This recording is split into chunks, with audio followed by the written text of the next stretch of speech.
Beth Moore has stated this publicly on many occasions. This is not gossip, but she's very open and has openly admitted and said that her husband, Keith, is not really interested in the Bible. She says, one tweet, I think she said, I don't have it in front of me, but my man is not much for doctrine or theology. You know, he doesn't read the Bible much. I mean, there's multiple times that she has said that. Now, she clearly loves Keith. We're not saying that. She loves Keith and Keith loves her. You know, we're not saying that anything is wrong in those regards, but by her own admission, her husband, who is supposed to be the spiritual leader in the home, is, for whatever reason, not doing that, cannot do that. So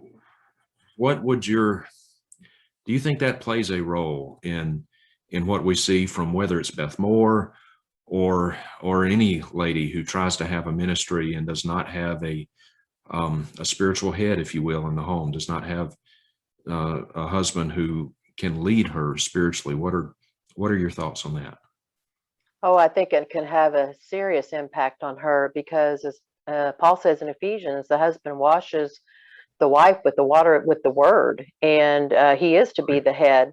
And so if I didn't have my husband who is greatly knowledgeable of scripture and theology and has studied, we've been married 45 years, and I keep threatening to bury him with a yellow marker because that's been his life, is books and the Bible. And when I met him, he had most of the New Testament memorized. And so I'm so thankful for that. And I thought if something happens, I would go to my son or my son-in-law, who are both in the ministry, for guidance and help, because I need to be under the authority of someone who's stronger than me, more knowledgeable than I am, and is a male. And so my husband and I've noticed through the years, single women who don't have a head, sometimes they tend to get off on things they shouldn't get off on, conspiracies and different things, and they don't have anybody to rein them in and say this isn't a good way. So yes, I would say her husband, Keith, I've seen different things like that too, where she said he was building her a place to study and he doesn't study much. I've seen those things, and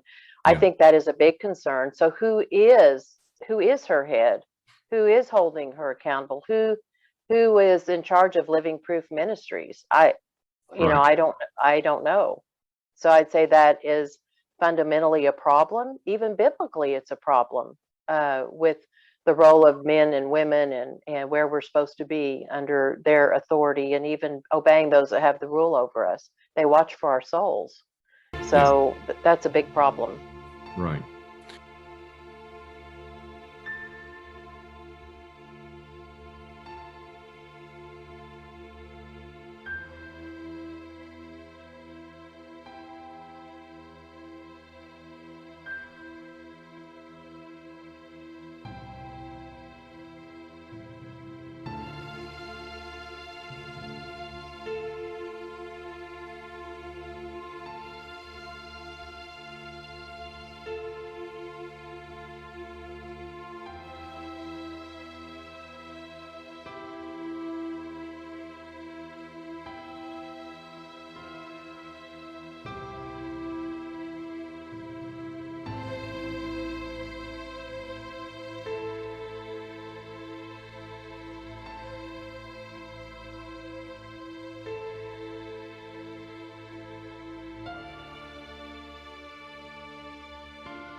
You had a private revelation, I see.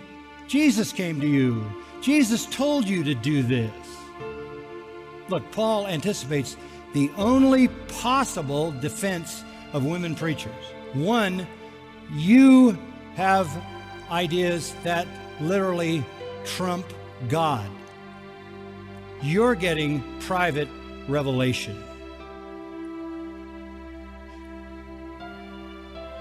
As that most famous woman preacher says, I didn't surrender to a calling of man when I was 18 years old. I surrendered to a calling of God. It never occurs to me for a second not to fulfill it. I will follow Jesus. Jesus tells me what to do. Really. The only defense is either you're the author of Scripture, or you're the author of a higher Scripture than God, or you get personal revelation. One of the conversations that woman had with Jesus went like this. How you doing this morning? Jesus said.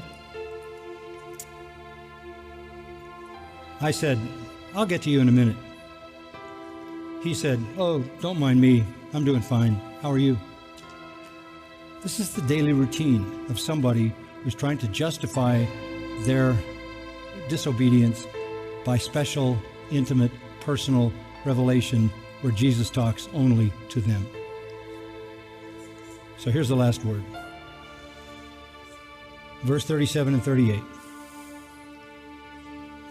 If anyone thinks he's a preacher or spiritual, led by the Spirit, pneumatikos, if anybody thinks he's a preacher or spiritual, let him recognize the things which I write to you are the Lord's commandment. If you don't recognize what I've just written as the Lord's commandment, you are neither a preacher nor spiritual. Verse 38, if anyone does not recognize what I've written as the Lord's command, he is not recognized. If you don't recognize the command of God, we don't recognize you as a preacher or a spiritual person. What Paul wrote is the Lord's command. Violate that command, and you're not a preacher, and you're not spiritual. You're a fraud.